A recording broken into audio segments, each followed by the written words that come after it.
Donc aujourd'hui, je voulais te parler du chapitre 5 du livre de Daniel. Dans le chapitre 5, on va voir que c'est le fils du roi Nebuchadnezzar, dont on a déjà parlé avant, qui a pris la tête du royaume, donc il est devenu le roi de tout le royaume de Babylone. Il s'appelait Belchazzar. Et Belchazzar, qui était orgueilleux aussi, comme son père, il n'a pas appris des erreurs de son père. On avait vu l'autre fois que son père, il était tellement orgueilleux que Dieu, il a fallu qu'il l'abaisse. Puis il a été abaissé au point de devenir comme les bêtes des champs, à manger de l'herbe par terre pendant 7 années, avant qu'il reconnaisse que c'est seulement Dieu à qui appartient la gloire, l'honneur et la majesté. Donc Belchazzar, lui, il avait reçu cette histoire-là de son père quand il était jeune, mais il n'a pas écouté. Puis lui aussi, il a voulu devenir orgueilleux quand ça a été son tour d'être le roi de Babylone. L'affaire, c'est qu'il a décidé de faire un gros festin à un moment donné avec au-dessus de 1000 personnes, des personnes qui étaient haut placées dans son royaume. Puis il a pris les coupes d'or qui appartenaient avant au temple de l'Éternel, parce que Babylone avait conquis le royaume des Juifs, il avait conquis Jérusalem avec le temple qui était à l'intérieur, puis il avait pris tous les ustensiles avec les coupes d'or aussi qu'il y avait à l'intérieur. Mais ces coupes-là, ça appartenait au temple de Dieu, donc on n'avait pas d'affaire à boire dedans ou à s'en servir comme si rien n'était, comme si c'était une coupe normale qu'on utilise à table pour boire avec nos amis. Mais le roi Belchazzar, lui, il était orgueilleux, puis il n'a pas voulu prendre en compte le fait que ces coupes-là appartenaient à l'Éternel, appartenaient au temple de Dieu. Donc lui, il a pris les coupes, puis il s'est mis à boire du vin avec ses amis, puis avec tout le monde qui était là, puis il s'est fait un gros festin, puis il n'a pas tenu compte de Dieu finalement. Il s'est pris pour quelqu'un qui pouvait tout faire, puis que Dieu ne pouvait rien lui faire. Mais qu'est-ce qui est arrivé? C'est que pendant qu'il faisait son festin, et pendant qu'il buvait dans ces coupes-là, il est arrivé quelque chose d'assez étrange et extraordinaire à la fois. Il y a une grosse main qui s'est mise à apparaître, une main qui ressemble à une main d'un humain, et qui s'est mise à écrire sur le mur devant le roi Belchazzar. Et là, c'est là que le roi Belchazzar, il s'est mis à trembler de peur, il s'est dit hey, « mais qu'est-ce qui se passe? C'est quoi cette main-là?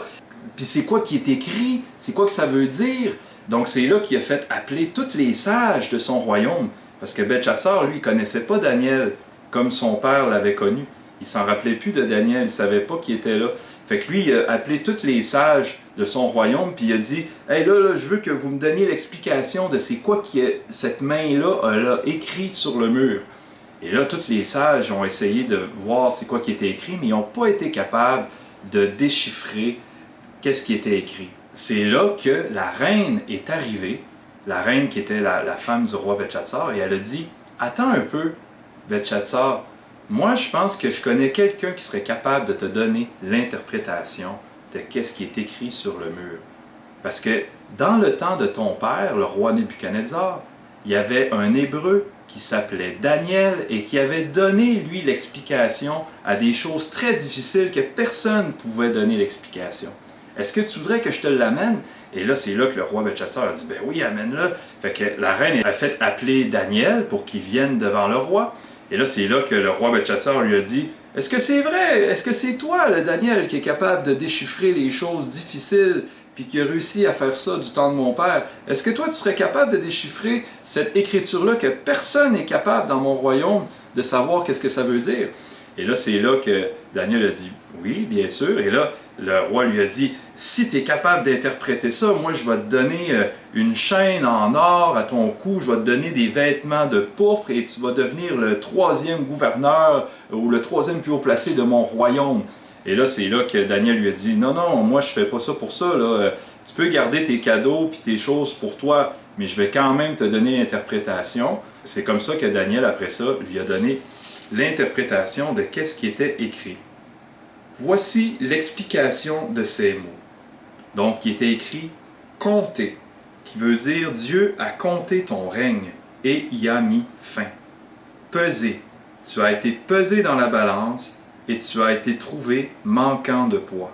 « Diviser », Ton royaume sera divisé et donné aux Mèdes et aux Perses. » Alors aussitôt, Belchatsar donna des ordres, et on revêtit Daniel de pourpre, on lui mit au cou un collier d'or, et on publia qu'il aurait la 3e place dans le gouvernement du royaume.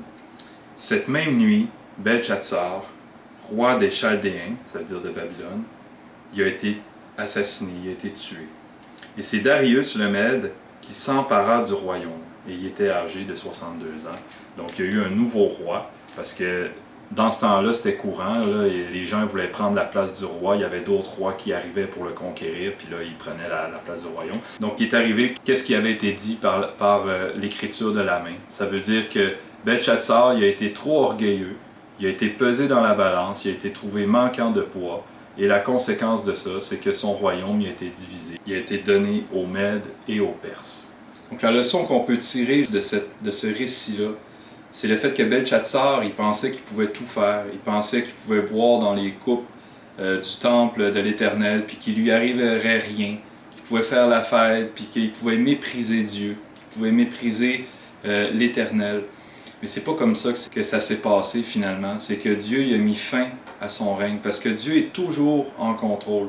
Même si on voit des situations dans le monde, partout autour de nous, qui nous semblent être des choses qui sont contre Dieu, qui sont contre les enfants de Dieu, contre les chrétiens, puis qu'on voit ça, puis qu'on se dit, voyons, comment ça se fait que Dieu n'y agit pas, comment ça se fait que Dieu n'intervient pas. Il faut juste être patient. Dieu est quand même en contrôle et Dieu a son temps pour intervenir. Et les gens qui sont orgueilleux, qui se révoltent contre lui, qui disent des mauvaises choses contre Dieu et qui le méprisent et qui méprisent ceux qui croient en lui, ils pourront pas prospérer toujours. Le Seigneur, à un moment donné, va mettre une fin à ça. Et c'est Dieu qui va venir régner sur la terre un jour. C'est ça notre espérance. Jésus-Christ va venir un jour régner sur la terre. Et ça, il faut en être certain. Donc voilà, c'était ça la vidéo d'aujourd'hui. J'espère que ça va t'aider pour cette semaine. Et bye bye mon fils, bye bye Joseph, bye bye à Rachel aussi si elle était là.